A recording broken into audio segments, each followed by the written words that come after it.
ఎడారిలో సెలయేర్లు. ఏప్రిల్ 11వ తేదీ కొరకు వ్రాయబడిన ఈ భాగాన్ని మీకు చదివి వినిపిస్తున్నది సహోదరుడు పాల్ సుందరం.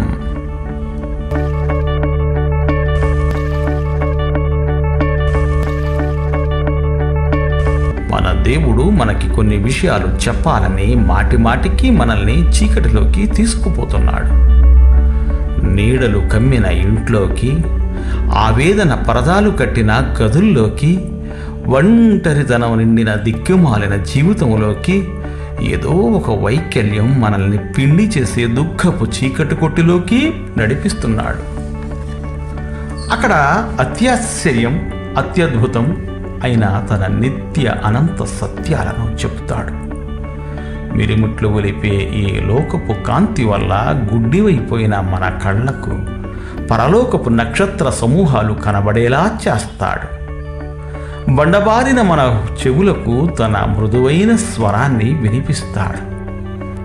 ఇహలోకపు రణగొణ ధ్వనులలో అయితే ఆ స్వరం వినిపించదు మరి. కానీ ఈ విధంగా వినడం వల్ల బాధ్యత మన మీద దానంతటదే పడుతున్నది. దానిని మీరు వెలుగులో చెప్పండి, ఇంటి కప్పుల మీద దానిని ప్రకటించండి. మనం కలకాలం చీకట్లోనే, మూసిన తలుపుల వెనకే ఉండిపోకూడదు. త్వరలోనే జీవితపు త్రొక్కిసలాటలోకి మనము వెళ్ళవలసి ఉంది. ఆ సమయం వచ్చినప్పుడు మనం చీకట్లో నేర్చుకున్న దాన్ని ప్రకటించవలసి ఉంది.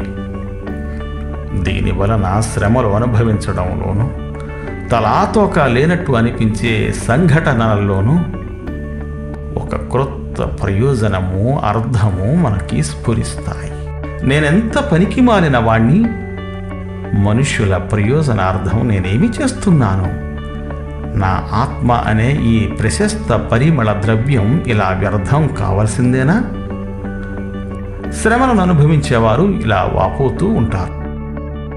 అయితే వీటన్నింటిలో దేవునికి ఒక పథకం ఉంది.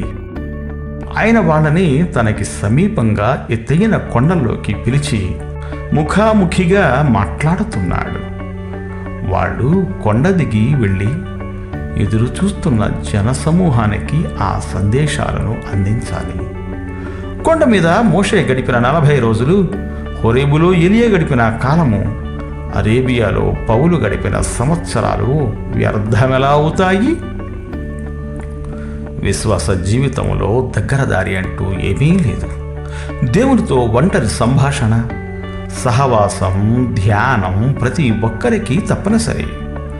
దైవ సన్నిధి అనే శిఖరాగ్రంలో సహవాసము, స్థిరమైన బండ సందులో విశ్రాంతికరమైన నిద్ర విశ్వాస జీవితంలో అంతర్భాగాలు. ఇహలోకపు తాపత్రయాలను అంధకారం కమ్మి ఆకాశ తారలు కనిపించే వేళ్లలో అనంతము, శాశ్వతము అయిన ప్రపంచాల దర్శనాలను మన ఆత్మలు చూడగలగడం అన్నది అవశ్యం. దైవ సన్నిధి మన ఆత్మలో సుస్థిరంగా నెలకొని ఉండాలంటే ఇంతకంటే వేరే మార్గం లేదు. మన ఆత్మలు కూడా కీర్తనాకారుడితో కలిసి పాడగలుగుతాయి, దేవా నీవు సమీపంగా ఉన్నావు అని. దేవుడు మేము దీవించుగాక. Amen, amen.